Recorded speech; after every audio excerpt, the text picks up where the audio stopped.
시장 얘기를 또 이분 연결해서 좀 들어보도록 하겠습니다. 유산남님. 네, 네. 오늘 그 테슬라 관련되고 네. 전기차 관련돼서 또 말씀해 주신다고 하셨습니다. 네, 테슬라 주가가 너무 많이 빠졌고 또 너무 많이 빠져 있고 지금 시장이 좀 쉬고 있는 중에도 사실 여러 가지 얘기가 테슬라 네, 관련돼서 테슬라 새로운 소식이 관련돼서 나왔더라고요. 뭐 큰 건 아닌 것 같은데 네. 한 10% 정도? 한 뭐 40만 근처에서 원래 그 예상치보다 한 10% 정도 덜 팔렸다. 뭐 인도 그런 대수라든지 얘기도, 뭐 이런 그런 것들. 얘기도 나오고 네. 장이 열리면 어떻게 될지 좀 걱정이 됩니다. 네. 자, 워낙에 많이들 또 우리 투자자분들도 네. 가지고 계신 종목 세계에서 가장 많이 지금 주목을 받고 있는 종목이라고 해도 과언이 아닙니다. 조금 안 좋은 쪽으로, 부정적인 그리고 쪽으로. 그리고 네. 전기차 전체적으로도 어떻게 되는지가 좀 걱정이 되는 그런 시장이고요. 테슬라 문제는 이제는 조금 뭐라 그럴까? 그 기업의 문제로 넘어와 가지고 전체적인 뭐 네. S&P나 나스닥의 영향은 좀 줄어들었다 이런 생각이 좀 들긴 합니다. 그러게요. 유산남님 의견 어떠신지 들어보도록 하겠습니다. 나와 계시죠? 그러니까 말씀해 주신 것처럼 이제 테슬라에 관련한 이야기를 조금 해볼까 하는데, 테슬라가 오늘 이번 쿼터에 인도량을 발표를 해주면서 지금 여러 이야기가 나오고 있는 상황인데, 이번 쿼터 40만 5천여 대의 자동차를 인도해주면서 2022년 한 해를 131만 대의 차량을 인도해주면서 마쳤습니다. 2022년 약 40%의 성장을 하기는 했지만 아쉽게도 이번 쿼터 약간 하향된 인도량 예상치인 42만 대의 인도량 예상치를 하회하면서 여러 염려를 지금 현재 자아내고 있는 상황입니다. 그래서 오늘은 한번 테슬라를 기준으로 해서 전기차 섹터에서 일어나고 있는 일들을 조금 알아볼까 합니다. 기본적으로 미국 내에서 전통 에너지를 쓰고 있는 자동차들과 대등할 만큼 생산되는 혹은 현재 대량 생산되고 있는 전기차가 중국 회사들을 제외한다면 테슬라밖에 없는 만큼 테슬라라는 브랜드가 현재 전기차의 현재를 말하고 있다고도 생각이 되는데, 테슬라는 사실 분명히 인도량 예상치를 하회했음에도 불구하고 이번 한 해 동안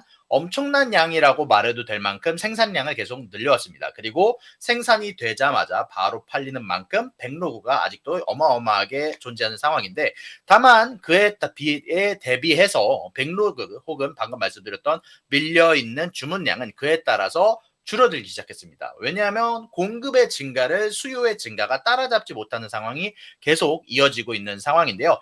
2021년 여기에 대해서 좀 더 디테일하게 얘기를 해드리면 2021년 11월에 28만여 대였던 백로그는 2022년 7월 기준으로 47만 6천 대로 정점을 찍고 나서 자체적인 생산량 증가와 경기 침체 우려, 그리고 인플레이션 혹은 자산 가치 하락으로 많은 사람들이 수요를 줄이기 시작하면서 2022년 12월 8일 기준 16만 대로 5개월이 채 안 돼서 약 30만여 대 정도가 백로그가 줄어들기 시작했다고 얘기가 나왔는데요. 다만 이게 테슬라가 성장을 꼭 멈췄다는 이야기는 아닙니다. 다만 더 이상 생산량을 여태까지처럼 엄청나게 늘리는 것은 테슬라에게 더 이상 플러스가 아닐 수도 있다는 이야기가 조금 더 맞다는 생각이 드는데요. 테슬라의 성장성이 이번처럼 40%를 유지하기에는 덩치 자체가 너무 커진 상황이라는 건데, 이제 그 유명한 게리 블랙이라는 테슬라의 투자자조차도 트위터에서 이것을 오늘 이번에 사실 인도량을 미스한 것은 좋게 말할 방법이 없다. 그리고 아마 애널리스트들이 2023년에 매출과 EPS 등등을 줄일 거다라고 이야기를 할 만큼 사실 테슬라의 덩치 자체가 지금은 사실 좀 너무나 커져서 인도량 자체, 생산량 자체에 2023년 관련해서 어느 정도 유의할 부분이 좀 생겼는데요. 다만 이 전기차 섹터에 혹은 테슬라라는 회사에 호재가 전혀 없는 것은 아니에요. 이제 사실 내년이 되면서 7,500불의 전기차 크레딧이 들어올 것으로 예상이 되면서 현재 전기차가 차지하는 자동차 판매 비중이 7%에서 12%로 약 전기차 수요가 미국 내에서만 1.7배로 늘어날 것으로 예상이 되는 상황이거든요. 그리고 사실 2030년까지 전기차가 판매 비중을 50% 언저리까지 도달할 거라고 많은 애널리스트들이 예상을 하고 있는 만큼, 컨센서스를 내고 있는 만큼 사실 계속해서 2030년까지는 계속해서 전기차라는 시장 파이 자체가 커다랗게 늘어날 예정입니다. 다만 동시에 과연 자동차 판매량이 어떻게 될 것인가에도 좀 생각을 해봐야 되는데요.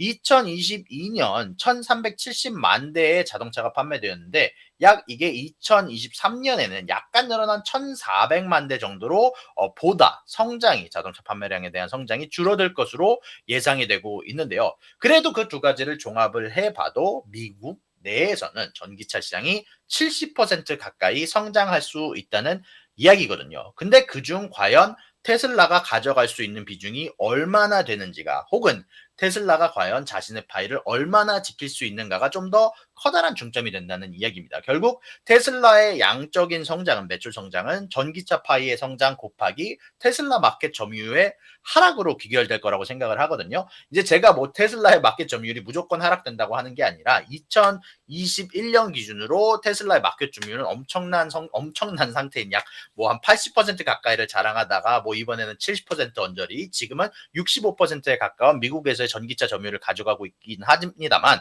다만 보시다시피 계속해서 조금 하향하는 추세가 나오고 있어요. 결국 테슬라는 어떤 얘기냐면 테슬라는 더 이상 생산량을 늘리기 어려운 시점에 도달한 만큼 수요가 공급량을 따라잡지 못할 만큼 성장하지 못하는 만큼 다른 회사들의 성장이 다른 회사들의 혹은 대량 생산이 늘어나는 만큼 점유율이 줄어들 수밖에 없는 가능성이 더 높다고 생각을 하는 거죠. 생산성이 결국 수요를 따라잡지 못하는 회사들 기준으로 앞으로 2, 3년간 계속해서 새로운 전기차 모델들이 나오고 전기차 생산량이 늘어나면서 애널리스트들 기준으로 2025년 기준으로 테슬라의 마켓쉐어가 약 20% 언저리가 될 것으로 예상을 하고 있는데요. 이것은 뭐 지금의 65%에 비하면 굉장히 낮은 수치라고 생각을 하시고 계시겠지만 2025년 기준으로 아마 전기차 자체의 파이 자체가 지금보다 거의 한 2배 정도 성장할 거라고 예상을 하고 있는 만큼 사실 이 20% 언저리가 절대적으로 낮은 수치가 아니라고 여러분들한테 일단 말씀을 드리고 싶고요.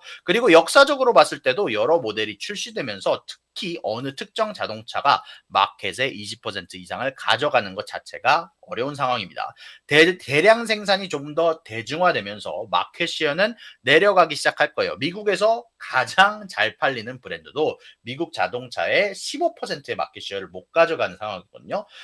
그걸 감안을 했을 때 테슬라가 모든 자동차들이 대량 생산이 가능해졌더라도 마켓이 20% 이상 가져간다는 건 엄청난 업적이라는 걸 일단 먼저 얘기를 해드리고 그런 기준으로 애널리스트들은 여전히 그럼에도 불구하고 테슬라가 내년까지는 2023년까지는 50% 언저리를 차지할 것이라고 예상을 하고 있습니다. 다만 일론이 트위터에서도 언급했다시피 2023년에는 좀 더 커다란 가격 경쟁이 붙으면서 마진율이 줄어들 예정이라고 이야기를 했거든요. 정확히는 일론이 이번에 트위터에서 나와서 했던 말이 이코노미 101이라고 얘기를 하면서 수요를 유지하기 위해서는 우리가 가격을 낮추면서 마진율을 적게 가져갈 필요가 있다라고 얘기를 했던 만큼 아마 주가에는 어닝이나 마진 기준으로는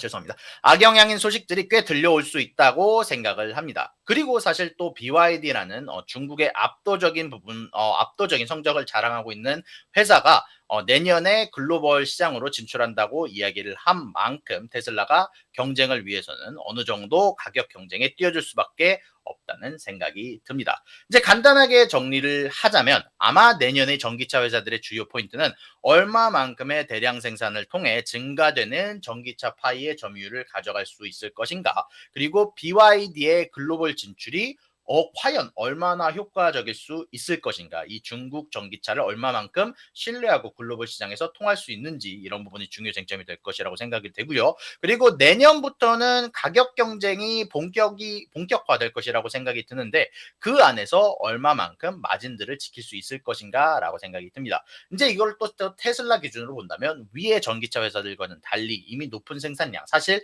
연간 약 200만 대를 생산할 수 있는 장비들을 이미 갖춘 만큼 보다 중요한 건 얼마만큼의 마진을 지키면서 전기차의 마켓 점유율 방어에 성공할 수 있을까가 사실 보다 커다란 중점이 될 거라는 생각이 드네요.